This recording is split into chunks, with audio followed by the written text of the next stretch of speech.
welcome back to my channel and yet another video. I am so excited about today's video. I am ready to go. Yay. So today's video is going to be all about book recommendations, and I have been so excited to do this video because I am an absolute massive bookworm, and I'm sure I share the same obsession with many of you guys. So I hope this will be a good video for you guys to watch as well, because there may be books that you haven't read and you're thinking about reading your next one and you don't know quite what to read, or there might be some of you right now who are watching this and you're probably thinking, Kamari, there is nothing, absolutely nothing you can show me that I haven't read. And I'm just gonna be like, okay, well, you carry on watching this and prove yourself right. Anywho, so let me just start off as to why I've decided to do a book recommendation video. Like I said, I'm a massive bookworm, but I also feel like reading can teach us more than just a moral of a story, you know, or big words that we've never heard before and yet we don't hesitate to use in front of our friends to make us sound smarter. I don't do that. I know people, a friend, someone else does that, not me. I know, I hate long introductions as well. On that note, let's get started with these book recommendations. Just take a sip of this because I feel like I'm going to talk for ages.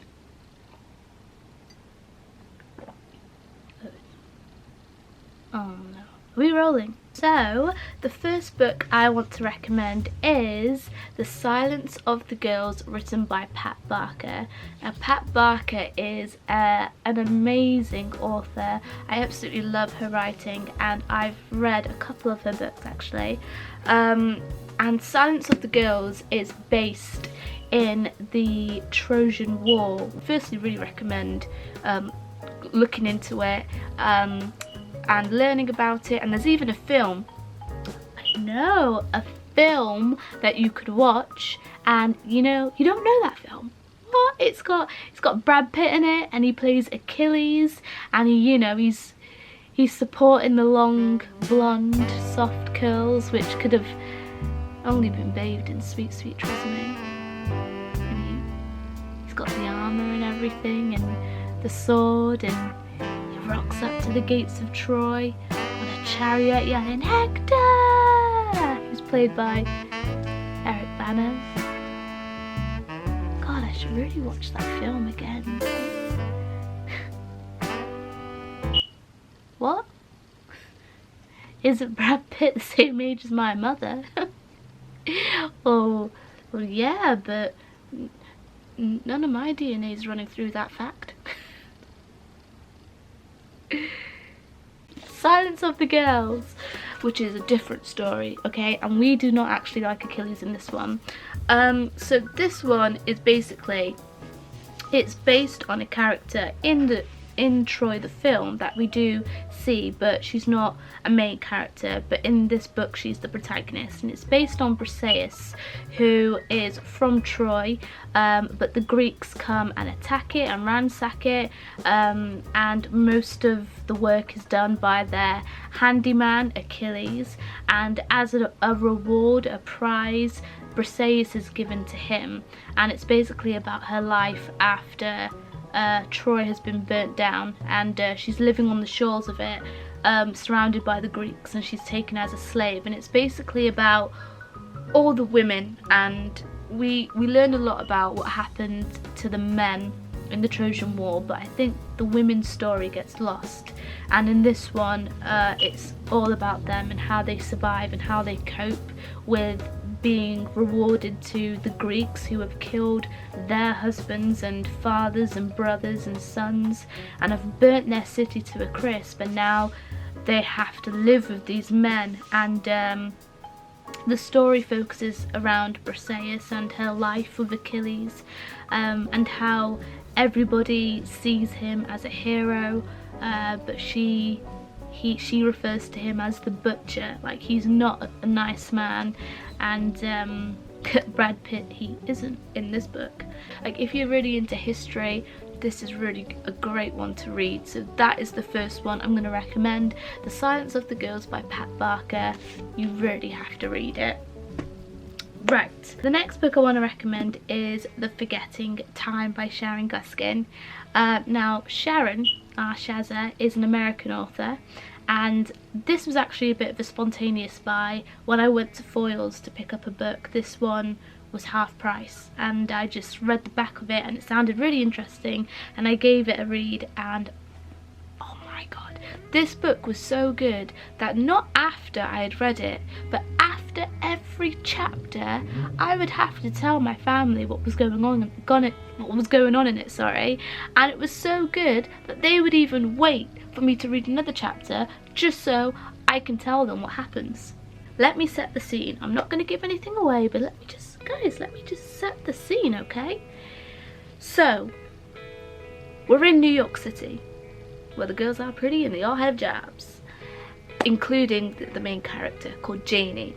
Now, Janie is on the cuff of her 40th birthday, and she doesn't have a family or anything, and she doesn't know what to do, so she decides to go on holiday for her birthday. And while she's there, she meets a man and they fall in love. You would think, but actually no, that's not what happens. She does meet a man, and they do spend some time together, and one thing leads to another, if you know what I mean, and they do a little dance, make a little love, and get down that night on the beach. And then she flies home and she never sees him again, only to realise when she gets home that she is pregnant. Oh, I want to read this again. And so this is not, I'm not spoiling it, guys. This is what happens. So she gets pregnant, and she has the child, and we meet the child at 4 years of age, and he's called Noah. So she has a little boy called Noah, and she's a single mother living in New York City. And Noah, he knows things that he shouldn't know, and he says things that he shouldn't say. For example, when they're alone in their apartment and Janie's putting her son to sleep, he says things to her like, I want to go home, or I want my other mummy. And at this point she's a bit taken back by it, but no alarm bells ringing in Janie's head at this point, even though if that were me I'd be like, whoosh, mental institute. But Janie hangs on, she holds fire, and she sees where this goes, and then more odd stuff keeps happening. She absolutely has no idea how he knows this stuff, and the reason for that is because Noah is not just a 4-year-old boy called Noah, because he's also a 9-year-old boy called Tommy. Intrigued? I'm just gonna leave that one there. So yeah, go and read it. You're gonna have to now. You're gonna want to know what happens. I'm gonna leave it there. Go and read it and find out why that is. And let me tell thee, it is such a remarkable story. It's like it makes you cry. It makes you hold your heart like this when you read it, like this.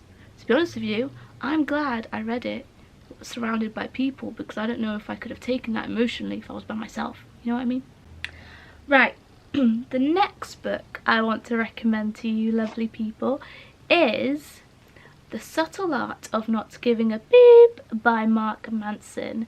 Now, I'd be so surprised if you guys hadn't at least come across this book. It's such a big seller, and it went down so well worldwide, everywhere. Mark Manson made a cracking book, but this is a bit different. This is not a story like Once Upon a Time. This is a way of life book. It's Mark Manson's philosophy of how he likes to live and how he came to that conclusion, and there's loads of stories within it of his life. There's loads of anecdotes, there's loads of analogies to help explain why he thinks the way he thinks and the reason why he lives the way he lives. Now, because this is like I said, a way of life book, it's not like a full-on story, I can't really dive too much into it. However, I would love to explain a little extract that I read from it that has stayed with me ever since I read it. He explains to us that there is no such thing as a problem-free life. He says there isn't a problem-free life. It doesn't exist. Reason being, if there was a problem-free life, so for example, if we asked everybody the same question, what do you want out of life? 9 times out of 10, everybody would say the same thing: the dream husband or wife, the dream house, and the dream job. Those are the 3 main things people would probably say. But if you were lucky enough to attain all of those 3 things, and you feel like that's it, you've achieved everything you want to achieve, that's it, all your problems are gone, why then does the person we love the most become the person we fight with the most? Why does the house we spent so much time and money on become the thing we have to spend more time and money on because it has the most problems? We have to fix the most things within it. Why does the dream job that we've worked so hard for throughout life to get become the thing we stress about the most? You know? So instead of trying to make a problem-free life, I know I've said that about a million times now, try and make nicer problems for yourself. Stay with me. This is what he says. He says, for example, if a man went to the doctors and the doctor said to this man, you need to do something about your weight, if you don't, you're gonna die because you're overweight. And the man thinks to himself, oh, I don't want to die, that's a very big problem because I don't want to die. So he decides to join a gym. So he's already bettered his problems slightly. He's decided to join a gym. That has slightly given him a nicer problem than the one before, because now that he's joined the gym, he now has to commit to it and actually discipline himself in getting up every morning and going to the gym to work out in order to redeem his health. So it's not solved his problems by starting a gym and going to the gym, but it has created nicer problems for himself. Do you get it? Do you know what I mean? Do you know where I'm going with this? So he's not solved his problem by going to the gym, but he's created nicer problems for himself. And I just think that's a great way to see life. Because I believe there's no such thing as a problem-free life. We're always going to come across obstacles, we're always going to come across problems, but it's not about solving the problems, trying to get rid of it all. It's about bettering them, because sooner or later another one will occur. It's inevitable, as Brad Pitt would say. It's inevitable. I don't know, I feel like I'm just having a Brad Pitt day today. The 4th book I want to recommend to you guys is Regeneration, written again by Pat Barker. I told you I loved her. It was actually a school book, but I didn't give it back because I absolutely loved it. This book is such a phenomenal book. It's such a great book. So basically it's a war book. So if you're really into your war stories, this is a great one to read. This book is about a hospital based in Scotland in, I believe, 1917. Yeah, I was just checking. And the hospital's called Craig Lockhart. And basically, the point of the story is soldiers who have come from the front line go to this hospital to be rehabilitated and restored back to their normal health and normal self, in order for them to be signed off healthy and go right back to the front line, right back to where they started, right back to where they became ill in the first place, which is why it's called Regeneration. It doesn't make any sense, it's cruel and it's horrible, but the story is based around the hospital, and there's loads of different characters who come to this hospital to get better. And there's a, what is he? He's a, yeah, so at this hospital there's an army psychiatrist. He's the doctor of the hospital, and he's called Dr. William Rivers. I think he's called William. Yeah, he is. Why do I doubt myself? Don't doubt yourself, Kamari. But yeah, he's called Dr. Rivers, and he's a psychiatrist, and he's the one who spends all his time with all of these patients, and he is the one who eventually will sign them off and tell the army whether or not they're healthy enough, good enough, well enough to go back into the war, because they needed as many soldiers as they could get.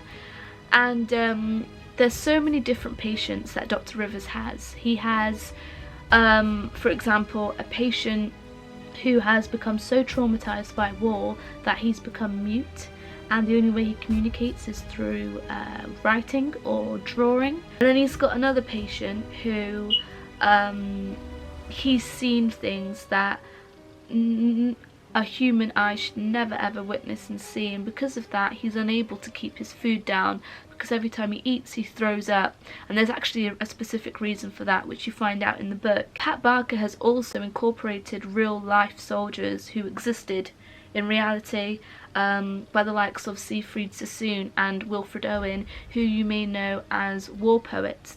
They wrote a lot of poems in order to cope, like kind of their coping mechanism to get through what they were going through during that horrific time.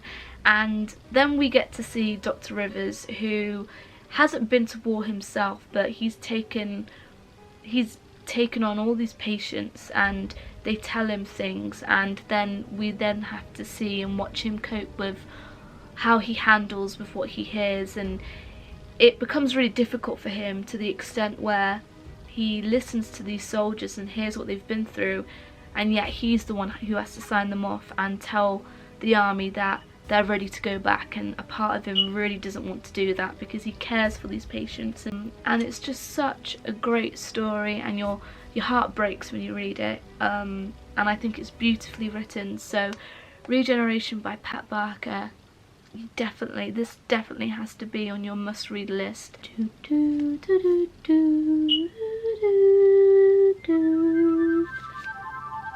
Come on, Harry Potter had to be on my reading list. It's Harry Potter. Guys, if you haven't read Harry Potter, then you're missing out. This is one of my favourite Harry Potter books, Harry Potter and the Prisoner of Azkaban. I love all of them, and I love all the films as well. I grew up with Harry Potter, as many of you did, I'm sure. But Prisoner of Azkaban in particular, I think it's when the story starts to take a turn. We learn a lot more about Harry and his background. The story gets a bit darker as well in Prisoner of Azkaban. I'm not going to explain what it's about, because even if you haven't read it or watched the films, you know what it's about, because it's such a big phenomenon. But it definitely has to be on my reading list. Harry Potter and the Prisoner of Azkaban is a great book, and I actually brought this one along with all the others from the Harry Potter studios in Watford, and it came in a case, like a magical wizard case, and I spent a lot of money that day that I didn't have. But Harry Potter and the Prisoner of Azkaban is definitely on my reading list, and it should definitely be on yours. So the next book I want to recommend, sorry, they're all here next to me, is J.M. Barrie's Peter and Wendy. Now, I know what you're all thinking. I don't need to read that. I'm well aware of the story of Peter Pan. Who isn't? But just, guys, hear me out here. This story is something else. So, we're all aware that Peter Pan is the boy who refused to grow up. But when you read the story, like when you read it as opposed to watching it, you start to think of it as less of a children's book. Like, okay, let me just break it down for you guys. Like, let's just cover the facts, okay?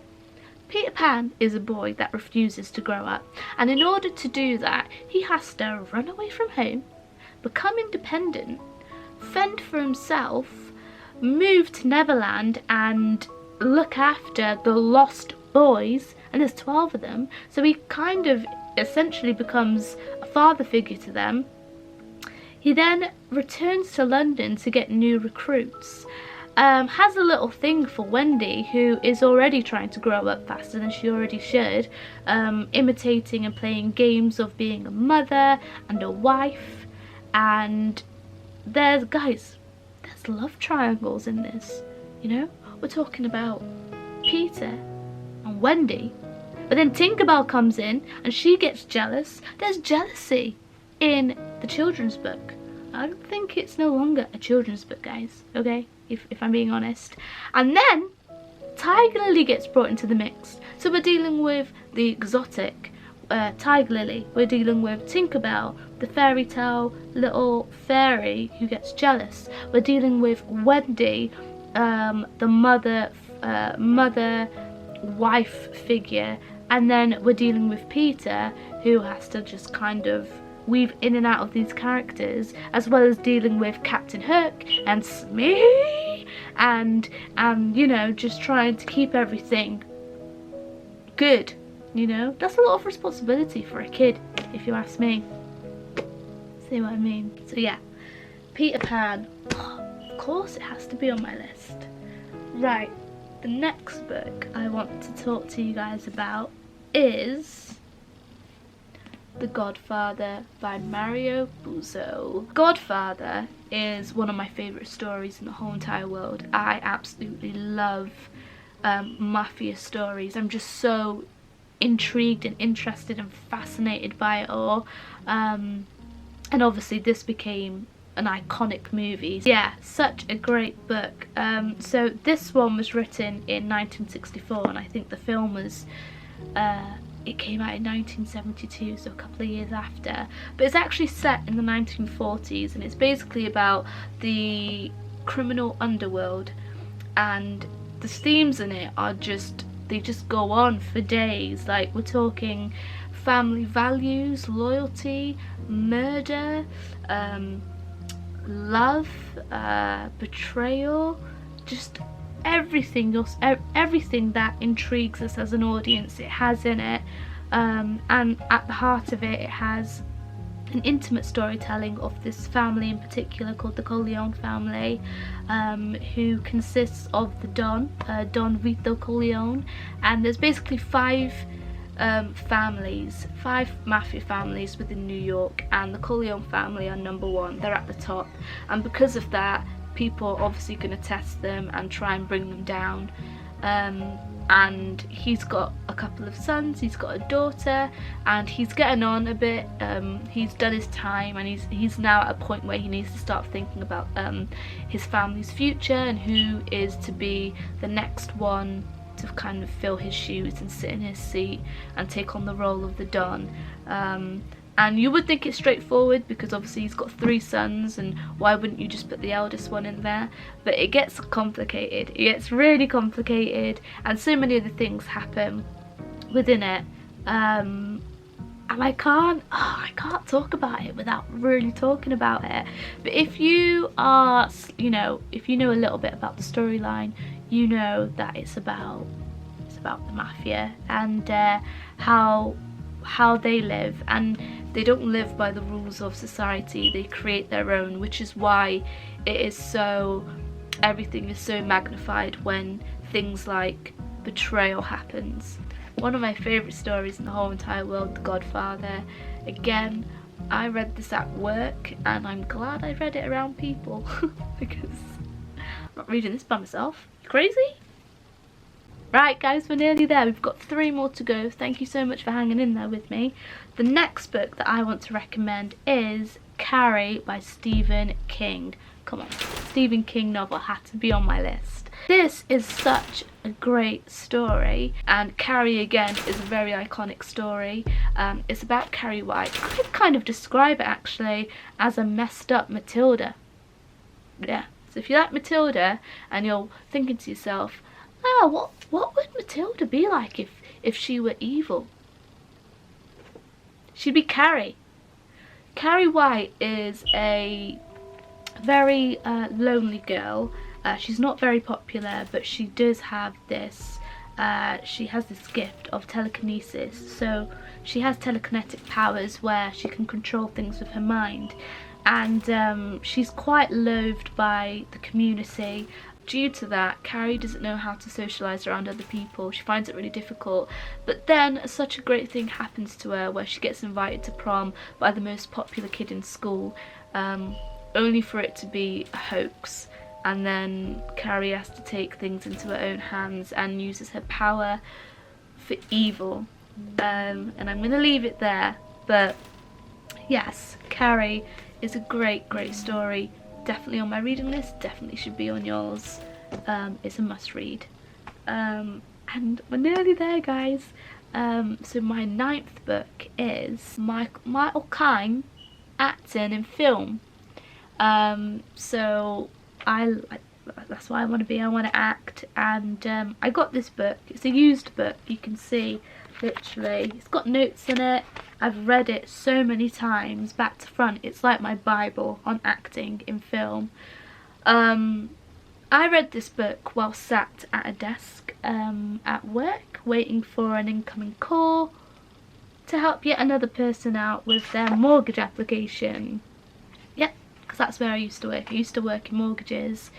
And I didn't have one myself, but I learnt very quickly that's an exciting time of life. So I really recommend, whatever you're passionate about, to get books and learn about it and study your craft. And Michael Caine really knows what he's talking about, and he teaches you in such an easy and effortless way that anything he says you instantly understand. This is the first thing you read, and I literally, it's engraved in my brain, and it says, if you really want to become an actor, providing it doesn't interfere with your golf game or your political ambitions or your sex life, then you don't really want to become an actor.